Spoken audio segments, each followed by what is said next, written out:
Hi hello నమస్తే వనకం అదాబ్. నేను మీ Bhaskar తెమ్మ, sir అని పిలచ్చు, అని అనుకోని పిలచ్చు. మీ అందరికీ కూడా most welcome to the situation అంతా కూడా. మీకు ఈరోజు పేపర్లో తెలుగు పేపర్ ఎలా ప్రజెంట్ చేయాలో చెప్తాను. దాని తర్వాత లైఫ్లో ఫస్ట్ టైం పబ్లిక్ ఎగ్జామ్ రాయబోతున్నారు కదా, ఫీలింగ్స్ ఎలాగున్నాయి గురు? రేపు ఎన్ని కళలు వచ్చుంటాయి, ఎన్ని నిద్ర వచ్చేది, అసలు నిద్ర పడుతుందా మీకు? నిద్రలో కూడా కొన్ని కళలు వస్తుంటాయి. సో నాకు తెలిసి ఎలానే ఉంటుంది. ఫస్ట్ పబ్లిక్ ఎగ్జామ్ కదా, ఓఎంఆర్ సీట్ ఎలా ఉంటుంది, బుక్లెట్ ఎలా ఉంటుంది, అసలు తెలుగు పేపర్ ఎలా ప్రజెంట్ చేయాలి, ఇలా పిచ్చి పిచ్చి పిచ్చి పిచ్చి పిచ్చి క్వశ్చన్లు అన్నీ కూడా మీ అందరికీ ఉంటాయి కాబట్టి సో వాటన్నిటికీ ఆన్సర్ రేపు మార్నింగ్ తెలిసిపోతుంది. సో ఇప్పుడు మీ అందరికీ ఒకసారి ఓఎంఆర్ సీట్ ఎలా ఉంటుంది ఏంటో చూపిస్తా చూడు. ఇది 2018ది, రేపు జరిగిపోయే 2025 ఓఎంఆర్ కాదు. పోనీ ఇంకొక సిచ్యువేషన్ తీసుకుందాం. ఇది తెలంగాణకు సంబంధించిన ఓఎంఆర్ సీట్. ఓడేమా ఓకేనా, ఇది తెలంగాణకు సంబంధించిన ఓఎంఆర్ సీట్. ఇక్కడ ఏంద్రా బాబు ఈ తెలంగాణకు సంబంధించిన ఓఎంఆర్ సీట్ అండ్ ఆంధ్రాకి సంబంధించిన ఓఎంఆర్ సీట్ ఏంటన్నా, ఎందుకన్నా తెచ్చావు అనుకున్నా. అసలు రీజన్ ఏంటి అంటే, ఓఎంఆర్లు అంటూ మారవబ్బా. నీకు ఇది ఈ పాయింట్ చెప్పడానికి అర్థం చేసుకున్నా. నువ్వు ఎన్ని సంవత్సరాలు ఓఎంఆర్ తీసుకున్నా, ఎప్పుడు తీసుకున్నా నీకు పెద్దగా మార్పు ఏమి ఉండదు. అందుకోసమే నీకు ఈ పేపర్ తీసుకొని వచ్చాను. సో ఇప్పుడు ఏం క్లియర్గా చేయాలంటే, అసలు ఓఎంఆర్లో నీకు ఏం రాయాలి ఏంటి కదా, వీటన్నిటికీ కూడా చెప్తా చూడు. ఇది తెలంగాణకు సంబంధించింది. సరదాకి చూడు. ఫస్ట్ సిచ్యువేషన్ ఏంటంటే, ఓఎంఆర్ ఓపెన్ చేసిన వెంటనే ఓకే, సినిమా ఓపెన్ చేసినట్టే నీకు కనిపించేది ఏంటంటే, నీ పేరు అడుగుతారు. సో నీ పేరు ఏం పేరు? భాస్కర్. కాబట్టి రాసేసుకుంటావు భాస్కర్ అన్న అనుకోండి. అండ్ నీ రోల్ నెంబర్ అడుగుతారు. సో చక్కగా రాసేస్తావు నీ రోల్ నెంబర్ ఏంటి అనుకుని. రోల్ నెంబర్ అంటే హాల్ టికెట్ నెంబర్ ఓకేనా. దాని తర్వాత ఆన్సర్ బుక్లెట్ నెంబర్ అడుగుతారు. సో నీకు బుక్లెట్ ఇస్తారు కదా, బుక్లెట్ ఇచ్చేటప్పుడు బుక్లెట్ యొక్క నెంబర్ రాస్తారు ఓకే. దాని తర్వాత పేపర్ కోడ్. సో నీ చేతికి క్వశ్చన్ పేపర్ ఇచ్చారనుకో, క్వశ్చన్ పేపర్ మీద కోడ్ ఇస్తారు అనమాట. సో కోడ్ రాస్తావు. అండ్ పేపర్ యొక్క name, in case biology paper 1 paper 2 ఉందనుకో, బయాలజీకి అయితే పేపర్ 2 అనుకుని రాస్తావు. అదే రకంగా సైన్స్ ఇచ్చారనుకో, ఫిజికల్ సైన్స్ 1 అన్నట్టు రాస్తావు ఓకే. మిగిలిన వాటికి సింగిల్ పేపర్స్ ఉన్నాయి కదా, సో హ్యాపీగా రాసేసుకుంటూ వెళ్తావు. అదే మా టైంలో అయితే maths paper 1, maths paper 2, social paper 1, social paper 2 ఇలా రాసేవాళ్ళం. సో ఇప్పుడు అవసరం లేదు పెద్దగా. తర్వాత సెంటర్ కోడ్. సో టీచర్స్ చెప్తారు, అక్కడ ఉన్న టీచర్స్ చెప్తారు, మంచిగా ఉంటారు ఓకేనా. దాని తర్వాత date of the exam. So రాసేస్తా. దాని తర్వాత మీడియం, ఇంగ్లీష్ మీడియమా తెలుగు మీడియం అనుకుని రాస్తావు. దాన్నిటికంటే ఇంపార్టెంట్ సిచ్యువేషన్ ఏంటంటే, ఇక్కడ నీ యొక్క రూమ్ నెంబర్ రాస్తాం. రూమ్ నెంబర్తో పాటు ఇక్కడ నీ సిగ్నేచర్ పెట్టుకోవడానికి నీకు ఇస్తారంట. ఈ ప్లేస్ నువ్వు రాస్తే సరిపోద్ది.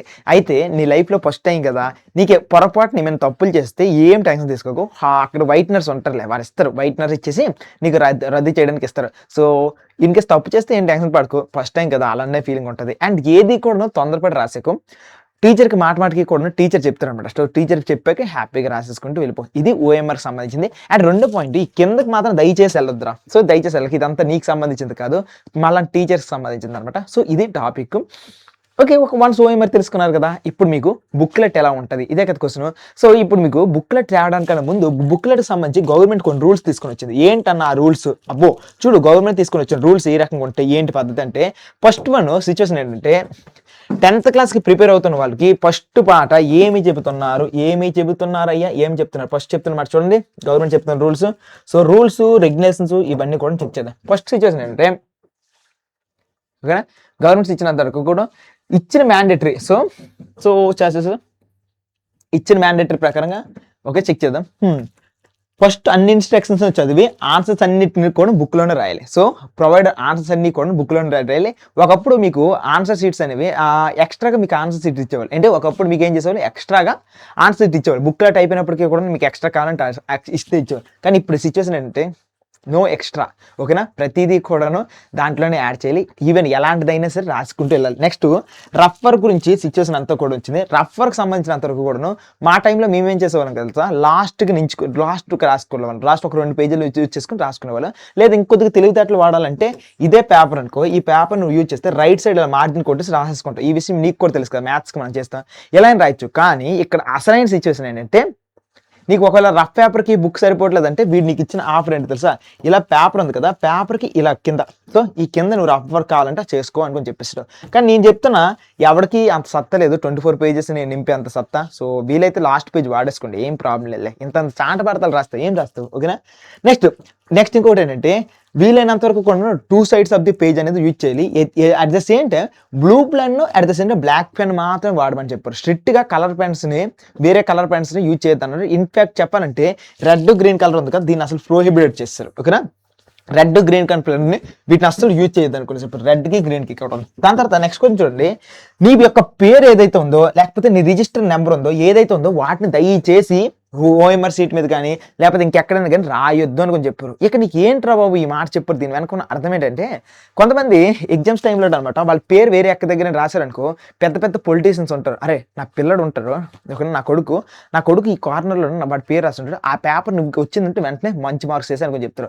ఇలాంటి పంచాయతీలైన పోకుండా ఇంకొంతమంది ఏం చేస్తారంటే, సార్ మీకు ఇక్కడ 1000 రూపాయల నోట్ నేను పెట్టాను, దయచేసి నాకు పాస్ చేసి అనుకుని పెట్టిన వాళ్ళు ఉంటారు, ఇదిగో సార్ ఇది నా పేరు అనుకున్నాను. ఇంకొంతమంది ఏం చేస్తారు, మా ఇంట్లో చాలా కష్టాలు ఉన్నాయి, చాలా ప్రాబ్లమ్స్ ఉన్నాయి, ఇలాంటి దిక్కుమాల పంచాయతీలన్నీ చేస్తారు చదువుకోకుండా.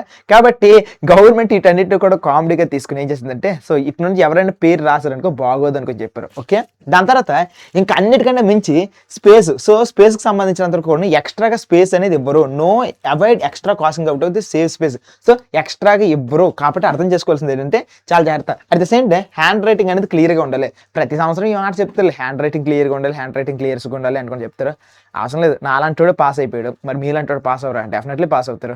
మీ రైటింగ్స్ అంతకంటే బాగుంటాయి కదా, మీరు డెఫినెట్లీ పాస్ అవుతారు, ఏం కాదనమాట. అయితే చూడండి, హ్యాండ్ రైటింగ్ అనేది టీచర్ ఆన్సర్ దిద్దడానికి హెల్ప్ చేయాలి కాబట్టి ఆయనకు అర్థమయ్యేటట్లుగా రాయండి. మరి పిచ్చి పిచ్చిగా రాశారనుకో బాగోద్దు అనమాట, ఆయన కష్టపడలేడు. ఓకే, దాని తర్వాత ఇంకొకటి ఏంటంటే అన్నిటికంటే మించి ఎడిషనల్ సీట్స్ ఎలాగో ఇవ్వబడట్లేదు కాబట్టి ప్రాబ్లం. అసలు ఎన్ని ఎడిషనల్ సీట్స్ ఉంటాయి అంటే, సో బయాలజీ అండ్ ఫిజిక్స్ లాంటి ఎగ్జామ్స్కి 18 పేజెస్ ఉండే ఒక బుక్లెట్ ఇస్తున్నాడు.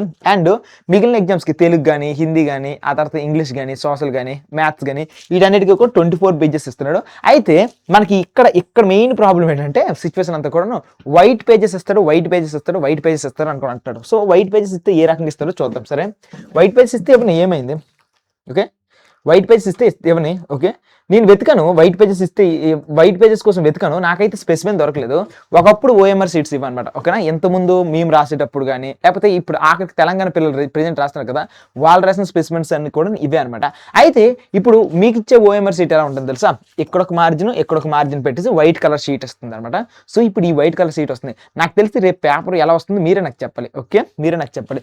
అండ్ ఇంకొక మాట నేను విన్నది ఏంటంటే, మీ స్టూడెంట్స్ దగ్గర నుండి విన్నాను, అని హిందీకి రూల్ బుక్ ఇస్తారు, మిగిలిన వాటన్నిటికీ కూడా వైట్ బుక్ ఇస్తారనుకొని చెప్పారు. మరి ఎందుకు ఈ రూల్ తీసుకుని వచ్చారు నాకైతే అర్థం కాలేదు. కానీ ఏది ఇచ్చినా సరే రెండు వైపుల మార్జిన్స్ ఉంటాయి, నీకు కొట్టాల్సిన అవసరం లేదు. మిడిల్ అంతా వైట్ స్పేస్ ఉన్నప్పుడు వచ్చే లాభం ఏంటంటే, అవసరమైతే ఆన్సర్ని ఇంత డిస్టెన్స్ రాసి ఆన్సర్ ఇంత పెద్దదిలా కనిపించడానికి చేయొచ్చు, చిన్న జిమ్మిక్ లేయచ్చు. ఓకేనా, సో ఇది పేపర్ అంతా కూడా. ఇప్పుడు తెలుగు పేపర్కి సంబంధించిన ప్రెజెంటేషన్ చెప్పడానికన్నా ముందు ఒక స్టూడెంట్ ఏమడిగారు తెలుసా?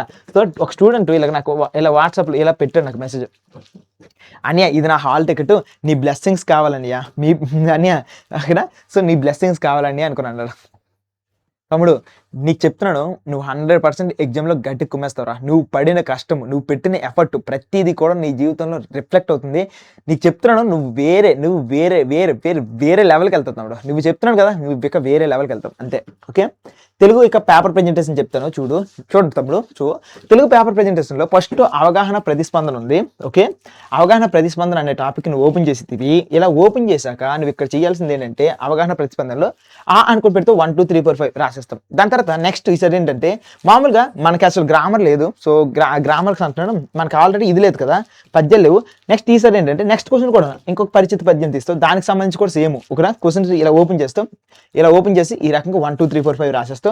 ఆ తర్వాత మూడో దాంట్లో ఏంటి, రామాయణం తీసుకుంటాం. రామాయణం యొక్క కరెక్ట్ ఆర్డర్ అని చెప్పేసి కరెక్ట్ ఆర్డర్ కూడా ఏ కాండ దేనికి సంబంధించింది. సో ఫస్ట్ నెంబర్ పెడతాం, అది ఏ కాండ, నెంబర్ పెడితే ఏ కాండ, నెంబర్ కొడితే ఏ కాండ, నెంబర్ కడితే ఏ కాండ, ఇలా రాసుకుంటూ వెళ్తాం. దాని తర్వాత సెకండ్ ఏంటి, వ్యక్తీకరణ సృజనాత్మకత వస్తుంది కదా, దానికి సంబంధించినంత క్వశ్చన్ అండ్ ఆన్సర్ చూడండి, 12th question and 13th question ఇలా రాసుకుంటూ వెళ్తాం. అయితే నా యొక్క హెల్ప్ ఏంటంటే, ఇన్ కేసు 4 మార్క్స్ క్వశ్చన్స్కి నువ్వు ఒకటే పేజీలో రాయాల్సి వస్తుంది కాబట్టి వీలైతే నువ్వు స్కేల్తో ఇలా కింద గీత కొడుతూ ఉంటే భలే ఉంటుంది. ఓకేనా, సో ఆ క్వశ్చన్ సపరేట్ ఉంటుంది, ఈ క్వశ్చన్ సపరేట్ ఉంటుంది, ఇలా రాసుకుంటూ వెళ్ళిపో.